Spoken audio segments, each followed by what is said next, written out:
Story 1. I was deeply amused when they briefly started calling swag drip, because when I was in high school in Michigan, specifically drip meant sexually transmitted diseases, and saying he's got the drip had a wildly different meaning to teenage me. Story 2. I know I am old. It's fine. I will die. They will die. We all end up in the trash heap of history. This is life. Story 3. It was the same for us and our parents and the generations before them. It will happen to the next generation too, and on it will go. Story 4. The reason I do not understand is because I do not care. It is not like the meanings of the words are hidden in a vault protected by lasers. If I cared, I would understand. I have had someone try to explain skibbity to me, and I just tuned them out. I am not supposed to know what skibbity means. It is better that I do not. You are not blind. You can see the bags under my eyes, the gray roots, and the smile lines. Stick to broadcast standard English, or I will assume you do not want me to understand you, and I will respect those wishes without problem. Story 5. Young people have to separate themselves from their elders to become entirely independent adults. The whole point of new slang is that elders do not understand it. It is confusing but kind of sweet. After all, it is exactly what we did as part of growing up. Story 6. I work with a range of women who are 20 to 30 years younger than me. They do not bother to explain their sayings to me anymore. Sometimes I ask them, but most of the time I try to search for the meaning online. They are polite to my face.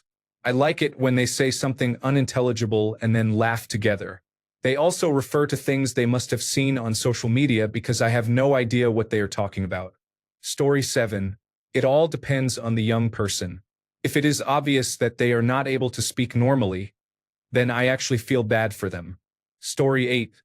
I used to be with it, but then they changed what it was. Now what I am with is not it anymore, and what it is seems weird and scary to me. It will happen to you. Story 9. I'm 64. I know a lot of the slang kids are using. They seem unaware that much of their slang was used by me when I was their age. I was talking about TikTok to a teenager, and he said he is not on there because they are simple lords. I knew what he meant. He was kind of freaked out when I mentioned 4channel. You know about 4channel? Story 10. I don't care. Every generation understands that. Am I right? Story 11. It makes me feel like they want their own exclusive group, which seems perfectly normal to me. Let them feel special about themselves. Story 12. It is the same for every generation except we can let Google tell us. Music lyrics, however, have never been easy. Story 13. It does remind me that I am indeed old and do not know what the current language is anymore, but I do not stress about it and I am not bothered by it. These days, you can search for things you do not know and get an accurate answer most of the time. If I really want to know what something means, I can find out. Story 14. It makes me curious about what they are saying so I can learn about it. Story 15. Feels fine. I don't mind at all and certainly don't try to use it myself. I don't begrudge them using it. We had our own slang too, but I don't have a need to fit in with 20-year-olds. I recently learned that sick means good and bag means money. By the way, I don't use it, but I know. Story 16. Does not bother me, and I am not shy about asking what they mean either. By the time you reach my age, you know life is too short to worry about looking stupid because you do not know something. Life is for learning. Story 17. It is the lack of definition that baffles me. I understand that a word can have many interpretations depending on context, but there needs to be some kind of context indicating the intended expression. The overuse of acronyms and shorthand, along with fluid definitions, often makes me wonder if these people are too lazy to communicate effectively or are simply too ignorant to construct eloquent statements. Story 18. It is funny. One child I told I would do something for replied, bet. Story 19. I would tell you what it feels like, except it does not register at all. Story 20. It is usually just annoying, and I lose a small amount of respect for them. Story 21. It sounds strange. Low-key skibbity toilet Ohio. My kids talk like this, and it is very annoying. Go ahead and talk to your friends like that. But honestly, I do not understand anything you are saying. Learn to switch context and speak English to me, just like I did with my parents. Story 22. It feels great because we are all grateful that we grew out of that phase and never have to do it again. We can just smile and enjoy watching them figure out life. Story 23. I use context clues to understand it. It is not that hard. Story 24. Fine. Younger people cannot understand half of what I say most of the time anyway. Story 25. At first, I was confused about a skibbity toilet, and then I started hearing, start digging in your butt, twin, and I couldn't keep up with this nonsense. Cooked is fine, though. I like that one. Story 26. As someone about to enter their 40s, I have a few thoughts on it, usually. Well, that sounds dumb. Really, they replace saying X with saying Y. Crap, I'm old. I wonder what it means and how it's used. Maybe they'll stop if I start using it. Story 27. I am only 34 and spend too much time online not to learn, whether by effort or accident, before it becomes obsolete. When a new topic appears that is not interesting or relevant enough to research, I rely on context clues. I will continue learning new things, and I hope others will continue learning old knowledge. Story 28. I find it funny. I ask what it means and then use it in our conversations. The cringe is the point. Story 29. I think it just highlights how much maturing they have yet to do. Story 30. I ignore them. If they wanted me to engage, they would talk to me in a manner I would understand. Somehow, I feel the original poster wants to hear things like, I feel out of it. But no. Story 31. I do not really care until they expect me to know what it means. Story 32. I use regular words that they do not understand. Additionally, thanks to Google, I simply look up the meaning. Story 33. It's okay. If I cannot figure it out, I will ask. I know slang they would not recognize too. Story 34. Urban Dictionary is my friend when talking to younger people. Story 35. Depends on how foolish it is. I am annoyed by some of it, but I do not really interact with people under 30, so I do not care much except when it appears in post titles. Story 36.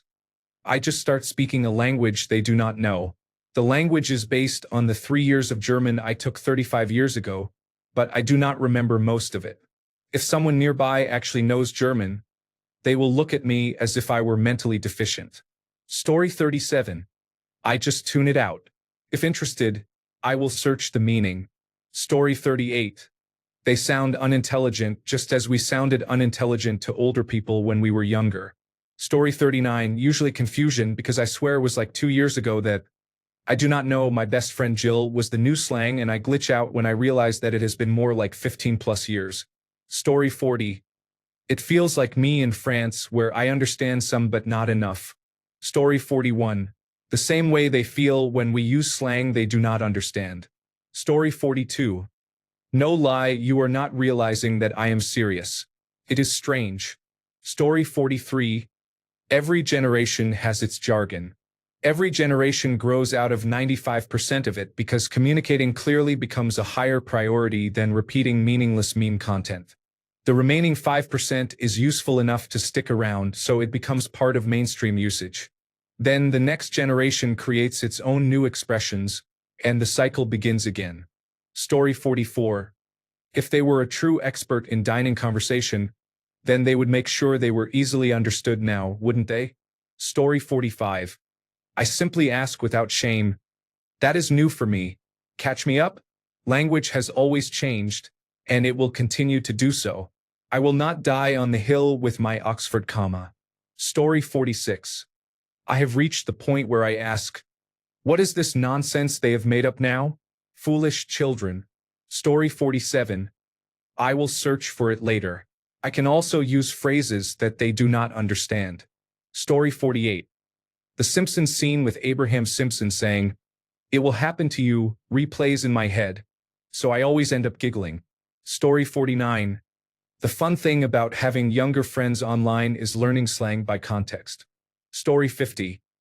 I am merely on the tail end of my 20s, and it has been a while since I missed something, which is annoying.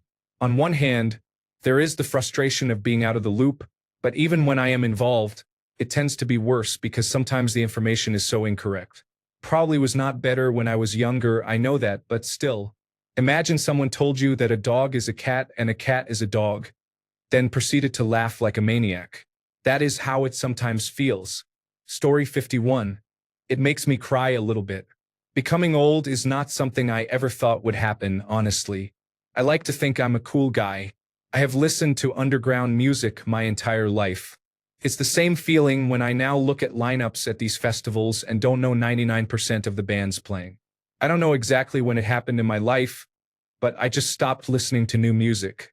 I still hear some new music now and then and add it to my playlists, but I'm no longer seeking it out like a dog in heat. I listen to my old music and let it take me back to my memories. But back to the slang, my new thing is I just start asking people what it means, and it's gold when they explain it back to me and hear how idiotic it sounds. It's like stealing a little bit of their youth from them, one explanation at a time. Story 52. I ignore it. After all, they are not talking to me, so it is none of my business to expect to understand what they said. Story 53.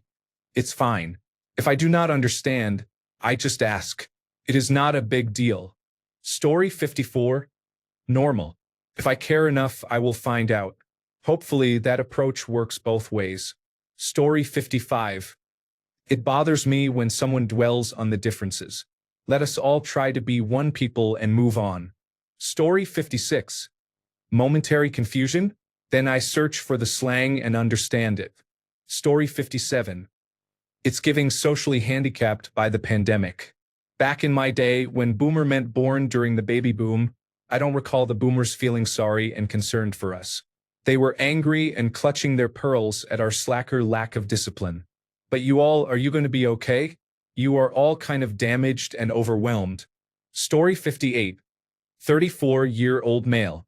I behave older than my age. I understand modern youthful jargon, but it does not make sense because it involves recreations of more concise terms and reduces the effectiveness of communication. Story 59. Like 5 Generation Z kids started ironically using low-key incorrectly, and now half of you think it has always meant that. Story 60. Decades of progressive education have reduced the English language to single syllables. Story 61. Remarkably similar to how it feels when you are young and older people make a lame reference to something from decades ago they still think is funny. Story 62. To me, it just sounds foolish and I do not think much more about it. If we had the internet as it is now when I was in grade school, I am sure slang vocabulary would have been changing faster back then as well. It is no surprise, but it still sounds foolish after hearing Ohio and Skibito. Story 63. It makes me smile as I remember being the younger person using slang that confused the older people. I smile again realizing that the younger people confusing me will end up confused as well when they are older. Circle of life and death and all that. Story 64. I do not feel any different. However, it does make them sound like fools. Story 65. I like seeing culture evolve. I do not need to understand everything. I listen to foreign popular music and have no idea beyond a few words like corazon. Story 66. Depends on the slang. 6 feet 7 inches is really the only one that sounds the most unusual I can think of. Story 67. It makes me feel upset. I have a friend who has a very difficult coworker. She politely asked him to please do his job and try to complete the assigned task. He said that he was feeling microaggressions, that it was triggering, and that he might have to go on post-traumatic stress disorder medical leave to work through the toxicity and stress of the job. It sounded like a lot of words that do not get used very often on construction jobs, especially not the ones I have been on. Story 68. You can usually understand the main idea from the context, and it is not a big deal. Story 69. It's no big deal. I just ask. Took me a while to understand memes. Story 70. Depends on the word or phrase. Usually, I try to figure out the etymology from context clues to understand the meaning. Riz, for example, was an easy one for me. Sometimes, if the slang comes from meme culture, it is trickier, especially if there is no direct connection. Story 71. Personally, I couldn't care less. I often find it amusing when young people use new slang for the same things that my generation had our own slang for. For example, in the computing world, young people say they are customizing their systems, which really means they are applying themes. Maybe customizing sounds more appealing to them. A theme is a theme. Another term is breadcrumbing, which we used to say was leading someone on, or love bombing, which we used to say was coming on too strong too fast. Laugh out loud. Story 72. I'm not so pretentious that today's cool people can make me lose my temper or upset me over this kind of nonsense. Anyone who thinks that has bad information and can just leave. They are just wasting time. Story 73. It's fine. Always learning, and it goes both ways. I had to explain what signing off with bye for now meant recently to someone younger. I remember in the 1990s asking what laugh out loud meant from someone younger. I like that I can bring slang from the 1980s to kids born in the 2000s, and they use it, and I also pick up some of theirs. Story 74. New slang just sounds really stupid, especially when it is something I used to say but now has a completely different meaning. For example, this one I recently started hearing, crash out, used to mean falling asleep fast or hard. Now it apparently means losing your temper or freaking out. Story 75. One of the best parts of getting older is that younger people become old enough not to understand even younger people. I love learning about slang from history and other languages as well. Story 76. We used the internet to find out what they said, something our grandparents could never have imagined. Story 77. It does not bother me, but I do think, what does that mean? Story 78. I think charisma is so dumb. It's like they took the word swag and tried to make it go super scion. Story 79. It is fascinating. I love hearing where someone heard it the first time or where it came from. I get so happy when I hear new slang. Story 80. I am still alive, so skibbity do my darling. All my friends are dead. And only if you are unlucky will it happen to you too. Story 81. It is strange the first time it happens, but it becomes depressing with the next couple of generations of slang, as well as how foolish they sound. Then you start accepting it. Story 82. It reminds me of that time when I was a senior in college and my freshman friend took me to one of her college parties. I hope everyone is having a good time, but the floor is sticky. I am too old for this, and I hope everyone is getting tested after this. Story 83. I just sit there and look confused or ask for clarification if I cannot figure it out based on the context of the sentence. However, I am 21. Story 84. I do not talk to younger people so they can say what they want. Story 85. I enjoy it. I like hearing the new words and phrases young people create, even if they are silly and I will never use them. We had our own slang, so why should the new generation not have theirs? Story 86. I look up the new slang in my Encyclopedia Britannica on Google. Story 87. I don't feel anything, but it sure seems like the internet wants to turn this into a thing. The only reason it is on my radar at all is due to the number of articles that are being published discussing slang. Do people really care about the slang used by kids? Is that actually something people put their energy into? Or is it just algorithm waste? Story 88. It opens the door for me to throw old school slang back at them. Story 89. I am more concerned in the sense that I am relatively unconcerned with slang, with phrases, and turns of phrase being appropriated. On one hand, I know language evolves, and that is the nature of objective facts, that is, the definition of words or the accepted use of phrases, transmuted by subjective users to the extent that I regularly wonder who is uninformed and who is trying to follow the crowd or stay fashionable. For example, I was just reminded when seeing someone on Reddit use the phrase kicked off, as in since everything in America has kicked off. And that does not communicate to me the sense of beginning that the phrase kicked off entails. They did not refer to anything particular and were ostensibly referring to how things have been lately in America. So what has kicked off? Are they saying that because they heard someone refer to an event as a kickoff and they seek to appropriate the styling of that expression? One has to assume. Story 90. Like you are unaware and do not understand that the responsibility is on you to communicate with your audience. Story 91. Just like young people, when I hear something for the first time, I find out what it means, and I probably will use it if it makes sense and is witty. My body is old, but my mind is not. I love old things and old music, but I love new things and new music as well. When you stop growing, learning, changing, and adapting, you stop living. I will never do that. It is too boring and sad. Story 92. Sometimes it's funny. Sometimes I think it's silly. Then I remember we had silly slang too. It all comes and goes. Story 93. It is excellent, that is to say, amazing. Just kidding. Story 94. I thought my nieces were actually into listening to the British Broadcasting Corporation on National Public Radio. When I found out, I was shocked. Even more shocking was the look on their faces when I told them the Parliament gave the black rod to a lady. I found out about that while listening to the British Broadcasting Corporation. Thanksgiving 2022. Thanks a bunch for sticking around till the end of the video. Remember to subscribe, and until next time, stay awesome and goodbye.